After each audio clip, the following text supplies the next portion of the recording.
పశ్చిమ గోదావరి జిల్లా ఎలమంచిలోని బాడవ గ్రామంలో అమానవీయ ఘటన చోటు చేసుకుంది.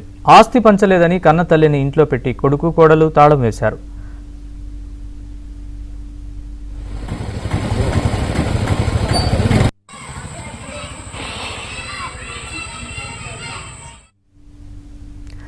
ఇనుకొండ ధనలక్ష్మి భర్త చనిపోవడంతో స్వగ్రామంలో నివాసం ఉంటోంది. ఆమెకు 2 కుమారులు 2 కుమార్తెలు ఉన్నారు. పెద్ద కుమారుడు చనిపోయాడు. అయితే తనకున్న 10 ఎకరాల ఆస్తిలో కూతుళ్లకు కూడా వాటాలు వేస్తుందన్న అనుమానంతో చిన్న కొడుకు ఆస్తిని పంచాలని తల్లిపై ఒత్తిడి చేస్తున్నాడు. ఈ విషయంలో పలుమార్లు గ్రామ పెద్దల సమక్షంలో పంచాయతీ కూడా జరిగాయి. గతంలో ధనలక్ష్మి పోలీసులకు ఫిర్యాదు కూడా చేశారు. ఈ నేపథ్యంలో ఇంటికొచ్చిన చిన్న కొడుకు నరసింహమూర్తి, కోడలు మోహిని కుమారి తనను ఇంట్లో బంధించి దాడి చేశారని వృద్ధురాలు వాపోయింది.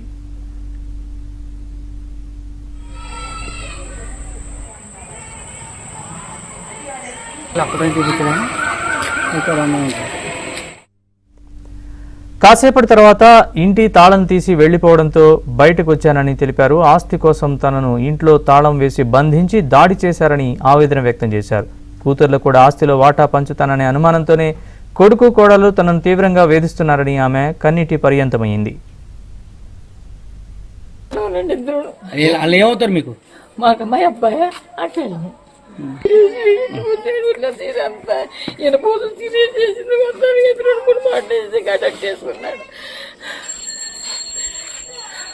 దేని వల్ల అంటే మీకు కొడుతుంటా దీనివల్ల పొలం అంతా తీసి పట్టుకున్నాడు. మా ఆయన చచ్చిపోయిన ఆయన నుంచి ముందు దింపేసి తీసుకున్నాడు. చెరువులు 2 లక్షలు వచ్చి పట్టుకోండి.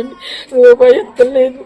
ఏం చేస్తుంది? అలాగైనా నూరుకుంటా నూరుకుంటే అలాగే ఎడుతుంది. ఇంట్లో 4 లక్షలు అయినా అప్పు చేసుకున్నాం. ఇంకా అందుకంటే ఇంకేం చేయలేను. మరి ఇంట్లో బంధించేస్తున్నారు మిమ్మల్ని? బంధించి తాళం వేసేసి వెళ్ళిపోయాడండి. చూపించాను రండి.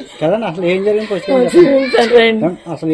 ఇప్పుడు దాకా అది నేను మొత్తం కుట్టేసి అట్లా టూనెట్ చేసి అటువంటి పూతులు తిట్టేసి నన్ను నచ్చినట్టు చేసేసి రైండి చూడాలి కదండి. ఇంటికి ఇప్పుడు మంచిది దాత అయిపోతున్నాయి తాగుతామని ఫోన్ సదరట్టిపోయాడండి. నన్ను అలా అడుక్కుందామని వచ్చానండి.